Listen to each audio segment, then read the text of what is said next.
Bharti news, सीधा, सटीक और निष्पक्ष। नमस्कार, मैं अनन्या स्वागत करती हूँ आप सभी का स्वाभिमान के इस नए एपिसोड में। स्वाभिमान में बात होती है उनकी जिनमें कोई बात होती है। आज हमारे साथ मौजूद है हृदय मंजीत सिंह, जो कि एक है एक्टर, डायरेक्टर और स्क्रिप्ट राइटर। तो आइए इनसे ही जानते हैं इनके फिल्मी जगत तक के सफर के बारे में।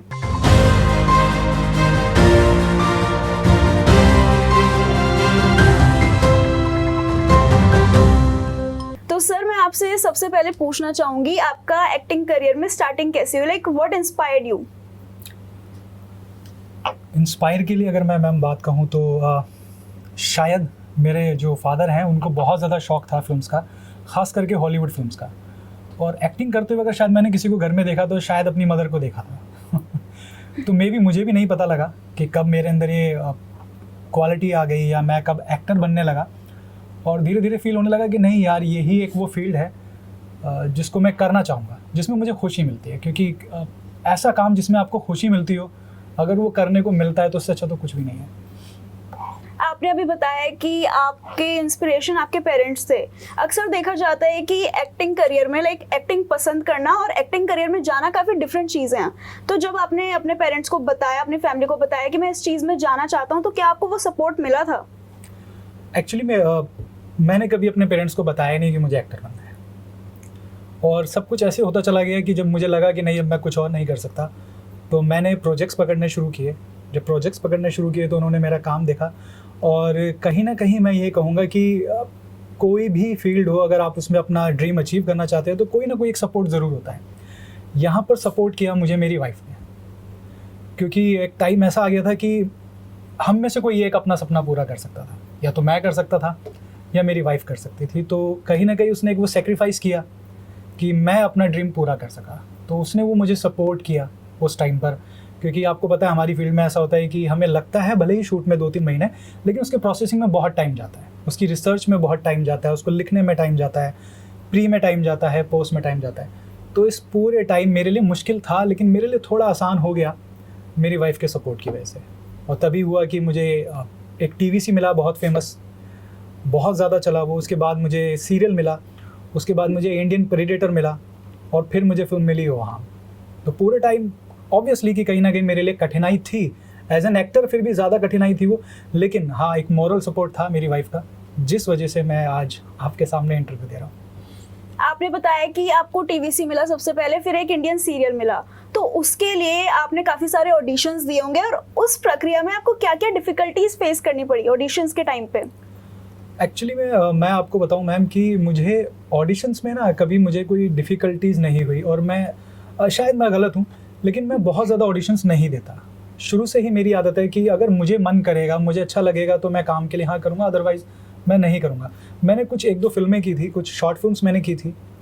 तो उस फिल्म में उन्होंने मेरा काम देखा, और उस काम की वजह से मुझे TVC मिला, उस काम की वजह से मुझे फिल्म मिली, उस काम की वजह से मुझे इंडियन प्रेडेटर मिला।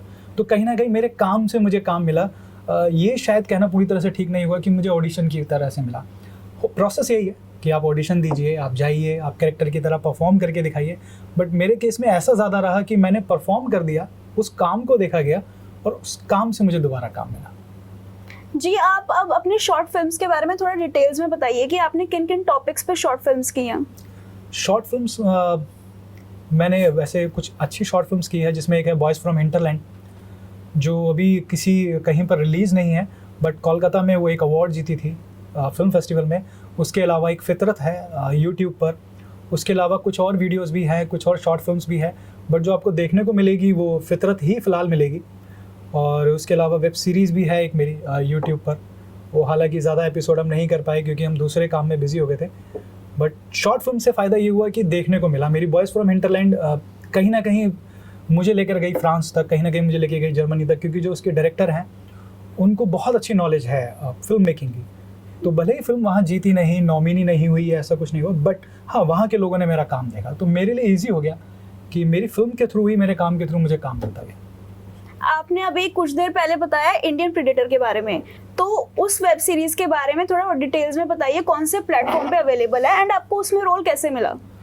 एक्चुअली मैं इंडियन प्रेडेटर एक बूचर ऑफ दिल्ली करके डॉक्यू सीरीज़ है 3 एपिसोड की। उसमें एक चंद्रकांत झा, एक रियल स्टोरी है जो दिल्ली में लोगों को मार कर उनके छोटे छोटे टुकड़े कर कर एक बोरे में डालकर पुलिस स्टेशन के बाहर फेंक देता था, और साथ में उसमें एक लेटर लिखता था जिसमें वो चैलेंज करता था पुलिस वालों को कि हिम्मत है तो मुझे पकड़ कर दिखाओ, जिसमें बहुत ज़्यादा अब्यूसिव लैंग्वेज भी बहुत लिखता था।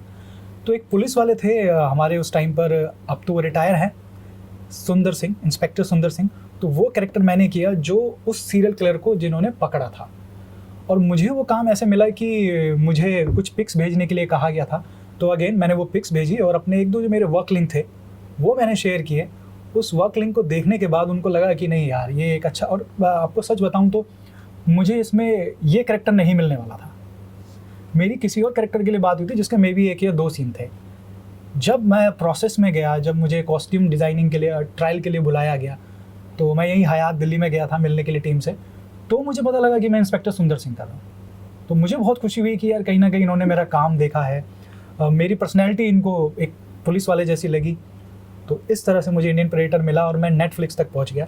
तो आप लोगों को मौका मिले तो ज़रूर देखिएगा, बहुत ही उम्दा, बहुत ही बेहतरीन डॉक्यू सीरीज़ है। आइए रुकते हैं एक छोटे से ब्रेक के लिए, और ब्रेक के उस पार जानेंगे हृदय मंजीत सिंह के और काम के बारे में। बस अभी 12th खत्म हुई थी और अब आधे से ज्यादा टाइम ये सोचकर निकाल देते हो कि which career to choose. Well in that case I got you covered. ये वीडियो एंड तक देखना, क्या पता I will just make up your mind. You must have thought of कोई बस ऐसा कोर्स मिल जाए जहाँ अनलिमिटेड जॉब ऑप्शन हो, क्योंकि मैं भी यही सोचती थी, जैसे कि journalist, news anchor, radio jockey, screen writer, video editor, event manager, graphic designer, cinematographer, director, public relation officer, entrepreneur. In fact इन सबसे भी ज्यादा जॉब ऑप्शंस चाहिए। तो just choose BAJMC as your career. BAJMC is not just about theory but plenty of practical knowledge too. BAJMC as a course आपको provide करता है world की better understanding, meeting और working with people of top notch industry। और सिर्फ यही नहीं, BAJMC as a course आपको help करता है to grow personally and professionally too. So what are you waiting for? Choose BAJMC क्योंकि इधर आपको मिलेंगी endless possibilities। सर अब आप बताइए ओहाम के बारे में कि ओहाम में आपने क्या काम किया। ओहाम में मैंने एक हस्बैंड का रोल किया है, जिसे कुछ लोग फिक्शन का काम कह सकते हैं, क्योंकि कोई अपनी बीवी को इतना प्यार कैसे कर सकते हैं। उसमें एक बिल्कुल मिडिल क्लास आदमी है जिसकी एक छोटी सी दुनिया है, उसकी एक बेटी है, उसकी वाइफ है, और उसे ज़िंदगी से ज़्यादा कुछ चाहिए नहीं। सब कुछ बिल्कुल ठीक चल रहा है, लेकिन तभी अचानक से उसे पता लगता है कि उसकी वाइफ मिसिंग है। वो घर जाता है अपनी बेटी के साथ और देखता है कि वाइफ कहीं नहीं, आसपास खोजता है, सब जगह ढूंढता है, लेकिन उसका कुछ भी पता नहीं लगता। फिर फाइनली जैसे कि होता है, वो पुलिस वालों के पास जाता है, पुलिस स्टेशन जाता है और अपनी बात कहता है। पुलिस वाले अचानक से उसकी बात का यकीन नहीं करते, उन्हें लगता है कि मे बी यार शायद कहीं अपनी मर्जी से गई होगी और वापस आ जाएगी। लेकिन यहीं से जो है सस्पेंस एक घूमना शुरू हो जाता है। जब पुलिस वाले उसकी सर्च करते हैं, उस केस की तलाश करते हैं, तो उनको पता लगता है कि ये केस उतना सिंपल नहीं है जितना ये फील हो रहा था। और कहीं ना कहीं ये फिल्म ऐसी है कि मैं आपको कह सकता हूँ कि आप अगर 10 मिनट की शुरू की फिल्म देखते हैं तो आप लास्ट मोमेंट तक इस फिल्म को छोड़ नहीं सकते, क्योंकि आपने जो एक्सपेक्ट नहीं किया वो इस फिल्म में होने वाला है। एंड में पहुंचने के बाद आपको लगेगा यार ये सीन तो हमने इस तरह से देखा था, इसका वेंटेज पॉइंट तो कोई और था। तो कहीं ना कहीं खूबसूरती है बहुत ज़्यादा ओहाम की। अब तक हमने बात की आपने जो जो काम किया है उसके बारे में। अब मैं जानना चाहूंगी आपके अपकमिंग प्रोजेक्ट्स के बारे में। आप किन प्रोजेक्ट्स पे काम कर रहे हैं और किस रोल में कर रहे हैं?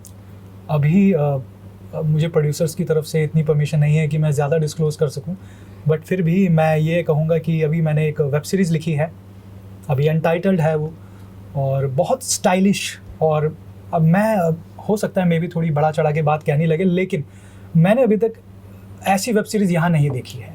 इसलिए स्टाइलिश है, उसके जो डायरेक्टर है बहुत क्लियर है अपने विजन को लेकर। तो कहीं ना कहीं मुकुल वर्मा उसके डायरेक्टर हैं, और हमने मिलकर उस स्टोरी को लिखा, और उसको जब अब वो फिल्म वेब सीरीज़ कंप्लीट है और वो भी OTT के लिए अब रास्ता देख रही है। और उसके अलावा एक फ़िल्म है जिसका अभी प्री का काम चल रहा है, और उसके लिए अभी हम कास्टिंग कर रहे हैं, और हम देख रहे हैं कि किस तरह से हम कुछ और आर्टिस्ट को हम जोड़ सकते हैं, कुछ नॉन आर्टिस्ट को हम जोड़ सकते हैं। तो उसमें भी मेरा एक अगेन एक पुलिस वाले का कैरेक्टर है। अगर सब कुछ ठीक रहता है तो मे बी इस साल के एंड तक वो भी फ्लोर पे चली जाएगी। सर आप एक एक्टर हैं जो कि फेस होता है किसी फिल्म का, और आप एक डायरेक्टर भी हैं जो फिल्म को डायरेक्ट करता है, उस पर डिपेंड करता है कि फिल्म कैसी होगी, और आप एक स्क्रिप्ट राइटर भी हैं जो स्टोरी डिफाइन करता है फिल्म की। तो आपके लिए क्या ज़्यादा चैलेंजिंग है? एक्चुअली में चैलेंजिंग कुछ भी नहीं है, कहना ये चाहिए कि क्या ज़्यादा इन्जॉय करते हैं हम। एक्चुअली सिनेमा ऐसा है ना, अगर एक आर्टिस्ट है ना तो वो सभी तरह से सोच सकता है, सभी तरह से जान सकता है, और कहीं ना कहीं एक व्यू होता है हर किसी पर्सन का, हर किसी का अपनी ज़िंदगी के लिए जैसा होता है ऐसे एक आर्टिस्ट का अपनी फिल्म के लिए होता है। एज एन एक्टर मुझे लगा यार कि ये एक गैप है, इस तरह की फिल्म्स हम नहीं देख रहे हैं। तो मैंने जब वो गैप देखा तो मैंने वो लिखा। अब जब मैंने वो लिखा तो मेरा विज़न था, तो मुझे लगा यार क्यों ना इसको मैं डायरेक्ट भी करूँ। एक्टर तो मैं हूँ ही, तो मैंने सोचा है इसको जब मैंने लिखा भी है, और किस तरह से लिखा, क्योंकि ये बहुत ज़रूरी हो जाता है कि जैसे लिखा गया है उसको वैसे दिखाया भी जाए। तो मेरे लिए मैं ये कहूँगा, चैलेंजिंग तो नहीं कहूँगा, लेकिन हाँ एंजॉय करने के लिए तीनों ही डिपार्टमेंट बहुत बेहतरीन है। आप कैमरे के सामने भी हूँ, मैं कैमरे के पीछे भी हूँ, और उसके पहले राइटिंग पार्ट में भी हूँ। तो मेरे लिए तो एक प्रोसेस है। अब मैं तो शायद अगर मैं लाइट का काम भी करूँगा इसी फिल्म में, या मैं कोई दूसरा काम भी करूँगा, तो मेरे लिए तो वो एक आर्टिस्ट वाला काम है और मेरे लिए एंजॉय करने की चीज़ है। जी, हमारे बहुत सारे यंगस्टर्स हैं, हमारी ऑडियंस है जो कि शायद इस इंडस्ट्री में, फिल्म इंडस्ट्री में जाना चाहेगी, तो आप उनको क्या टिप्स देना चाहेंगे, क्या एक्टिंग स्किल्स हैं जो उनको अपनी लाइफ में अडेप्ट करनी चाहिए ताकि वो उस चीज़ में सक्सेसफुल हो सकें? देखिए, सिर्फ एक्टिंग ही नहीं, सिर्फ यही फील्ड नहीं, किसी भी फील्ड में अगर आपको सक्सेस चाहिए तो सबसे पहले आपको खुद के साथ ऑनेस्ट होना पड़ेगा। ये बहुत ज़रूरी है कि आप अपने लिए क्लियर हों कि आपको क्या करना है। अगर आप क्लियर हो तो आप उसके लिए मेहनत कीजिए। अभी लोगों को लगता है कि बहुत लाइमलाइट है, बहुत ज़्यादा, बहुत पैसा कमाते हैं लोग, लेकिन वो ये भूल जाते हैं कि अगर आप 10 साल में करोड़ों रुपए कमाना चाहते हैं तो 1 साल के अंदर आपको 10 साल की मेहनत भी करनी पड़ेगी, आपको डेडिकेशन दिखानी पड़ेगी। अगर आप अच्छा काम करते हैं, थोड़ा वक्त लग सकता है, लेकिन आप नोटिस ज़रूर हो जाएंगे। सेम मेरे साथ हुआ वहाँ में कि मुझे इस तरह का कोई काम नहीं मिल रहा था इंडियन प्रेडेटर के बाद भी, कि मैं दिखा सकूँ कि यार मेरी रेंज क्या है एक्टिंग की। तो अगेन मैंने क्या किया, मैंने एक स्टोरी ली अपने दोस्त से, उस पर काम किया, और आज वो फिल्म आपके साथ बन के तैयार है और थिएटर पर रिलीज़ हो चुकी है लास्ट ईयर, और जल्दी OTT पर भी। जी सर, अगर हम बात कर रहे हैं यंगस्टर्स की, तो एक और टॉपिक की बात करते हैं जो कि पिछले कुछ सालों से काफ़ी ट्रेंडिंग है। मैं बात कर रही हूँ नेपोटिज्म की। हमारे काफ़ी यंगस्टर्स डर जाते हैं कि बॉलीवुड में, तो फिल्म इंडस्ट्री में काफ़ी ज़्यादा नेपोटिज्म है, तो उनको चांस नहीं मिलेगा। तो इस पे आपका क्या टेक है? मैम, देखने का तरीका है मेरे ख्याल से। अब अगर आज मैं एक्टर हूँ और मैं आर्टिस्टिक फील्ड से हूँ, तो अगर मुझे लगता है कि यार मेरा बेटा सेम फील्ड में आना चाहता है, तो मैं क्यों नहीं उसके लिए कोशिश करूँगा।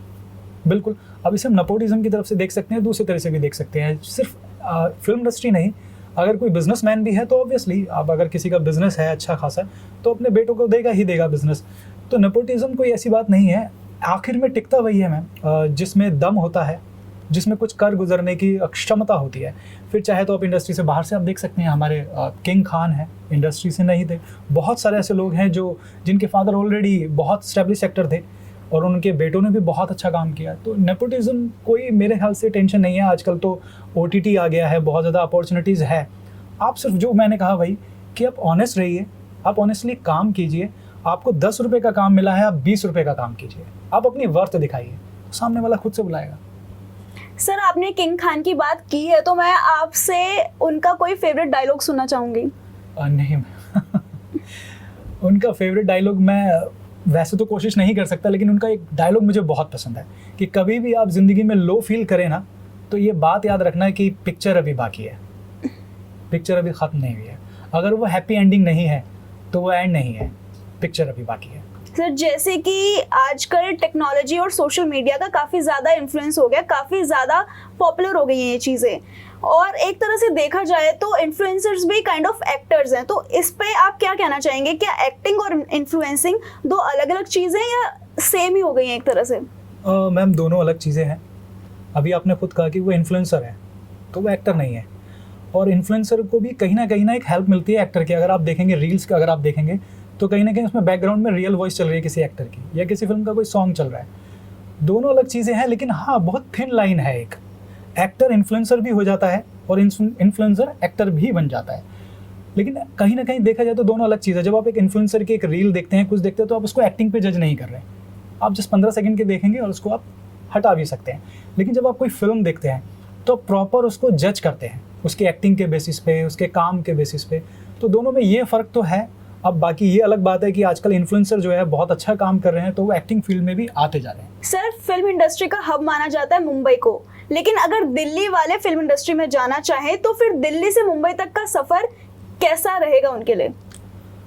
मैम देखिए, इसके बारे में अगर बात की जाए तो अगर हम पीछे कुछ साल जाते हैं, जब हमने शुरू किया था तो हमें अपना टैलेंट दिखाने के लिए मुंबई ही जाना पड़ता था, कोई और ऑप्शन नहीं था। और ले देकर एक ही ऑप्शन होता था कि आपकी फिल्म थिएटर पर आए। बट अब जो है ना, बहुत ज़्यादा इंटरनेट आने के बाद बहुत चेंजेस आ गए हैं। अब मुंबई में जो कास्टिंग डायरेक्टर्स है उससे फ़र्क नहीं पड़ता मुंबई में है, आप दिल्ली में है, आप कहाँ पर है, आप अपना काम बेच सकते हैं। तो कहीं ना कहीं एक दिक्कत होती है कि हाँ, आप पर्सनली जाकर उनसे नहीं मिल सकते। लेकिन आपको जानकर हैरानी होगी कि मैंने आज तक मुंबई में कभी ऑडिशन नहीं दिया। मैंने मुंबई में काम किया है, मैंने शूट किया है, वहाँ का भी हमारा बहुत बड़ा पार्ट मुंबई में शूट हुआ है, बट मैंने कभी मुंबई में ऑडिशन नहीं दिया। तो कहीं ना कहीं उसका रीज़न यही है कि इंटरनेट, अगेन, मैं अपनी वीडियोस भेज सकता हूँ कास्टिंग डायरेक्टर्स को, वो वहाँ देख सकते हैं।